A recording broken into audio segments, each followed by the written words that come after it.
late August and we're starting to get a little rain, so I'm thinking it's almost time to plant seed in our hidey hole food plots and our bigger plots too. This is a new hidey hole. You can see all the stumps behind me where we literally just come in, felled the trees, carried them off, and doing everything with hand tools. Even in such a rough food plot, high quality forage can be grown. Now, small food plot like this is not feeding deer, that's not its mission. I'm more concerned about how palatable, how tasty the food is to attract deer so hunters can see them.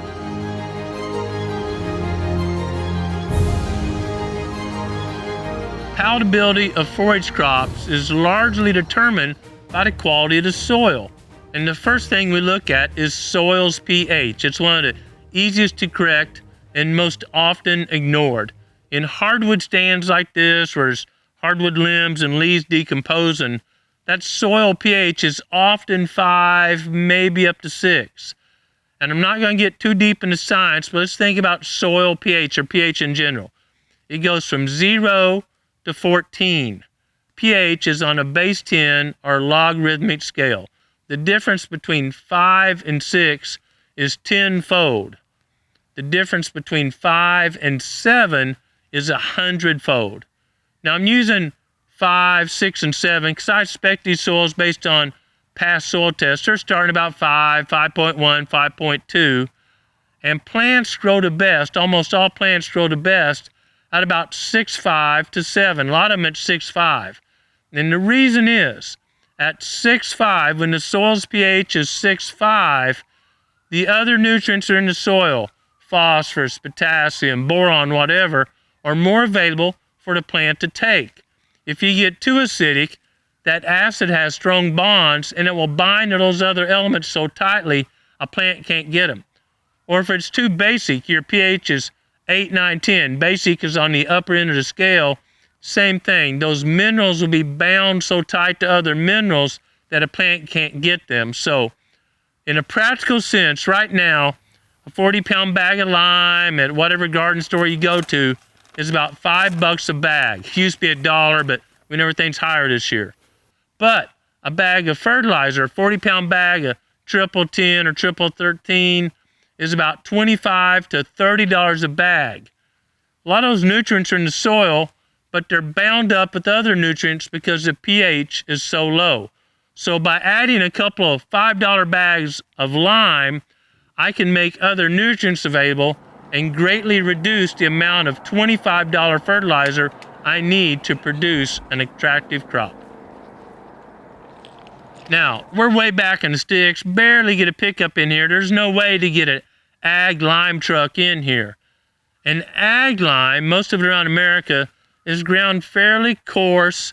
It goes through a sieve that has about 60 holes per square inch, so pretty big sized particles. And that's because it won't break down all at once on an ag field, pump that pH way up, then it drop real quick. So we can't get an ag truck in here. It's tough to spread by hand. I'm using pelletized lime, which is what a lot of yard or garden people use. It's made out of limestone, just the same as ag lime, but it's ground much finer. Most pelletized lime is ground to where it will go through a 200 sieve, 200 holes per square inch, really fine. But then it's put in a pellet so I can spread it through my bag over the shoulder spreader real easy. It's pelletized, not powder.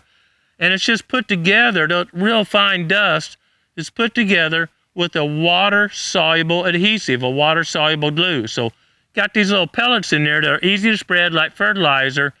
And as soon as it gets moist, those pellets break apart and lime reacts on surface area. So if I had big lime, it would take forever to react. It reacts, that breaks down, it reacts more, that breaks down. With pelletized lime, when it rains, it becomes very small very quickly and can react quickly, get this pH up for about a growing season, enough to make plants grow, see some deer. But this spring, if I planted this again for turkeys or something, I would need to add more pelletized lime. So we got about a 30 by 30 yard area.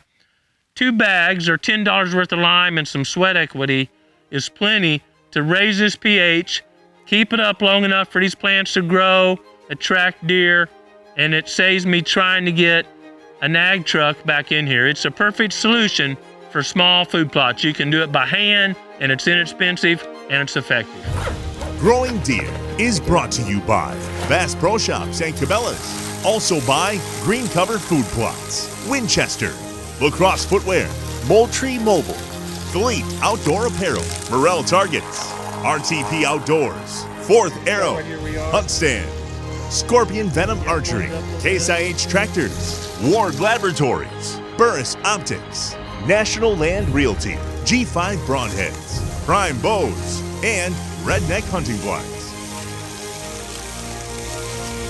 I want to apply pelletized lime right after a little rain. We had a rain this weekend. If you apply it right before, that rain will break down the pellets so fast, you're gonna get a big change in pH, but it won't hold very long, and then you start getting acidic again before the end of the growing season. So we just had a little moisture. We're gonna spread the pelletized lime today, wait right before the next rain, spread a little fertilizer and seed, and get ready to hunt. When I'm spreading anything like this, seed, lime, fertilizer, I'm using an over-the-shoulder spreader, just a bag spreader. And I like to have myself take time to go east-west, and then north-south. That makes sure I get really good coverage. Today, we've got, some help out here, so I have one guy going north and south, one guy going east and west. There's a gauge on the side here. You kind of just adjust it enough where the lime's coming out good. It's easier to re-walk it if you have some left at the end than use it all on one half and have to go to the store and buy some more. Long-term viewers of Growing Deer know that in our larger or feeding food plots, we use the release process. We use a no-till drill. We let that crop grow. We crimp it to kill it and drill right through there. And that feeds the soil. We don't need to add any lime or fertilizer. This is a brand new plot. It's rough. I'm sure the nutrients really low. All these trees been taking nutrients out here forever, especially in that little surface where the forage crops are growing. So we're gonna add a little fertilizer, a little lime to give it a jump start and get a crop growing so we can see some deer this fall. Today I have Josh and Seth with me. Josh is a full-time employee. He works, behind the camera, helping us do field help. Seth is a year-long intern. We used to do 3-month interns, but I really like year-long interns so they can learn what we do all throughout the year. Seth wants to be a property manager, and in college he learned some principles, he learned some theory, but zero technique. By the time Seth completes his internship, he will have all the experience necessary to be a standalone property manager ready to get a job. And sadly, that's something that college graduates won't have. They won't have the skill set to apply for those jobs. It's almost Labor Day, and I want to take a moment and thank all the laborers out there. You can tell I've been doing some labor, but man, just think about it. If we didn't have our military, law enforcement, healthcare, all the mechanics, just the thousands of laborers out there, this nation would stop. So everyone here at the Growing Deer team, we personally want to thank everyone that gets up, stays up late, and makes America run every day. Thank you.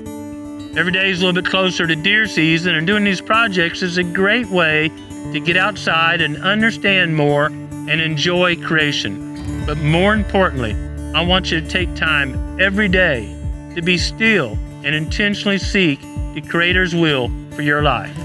Thanks for watching Growing Deer.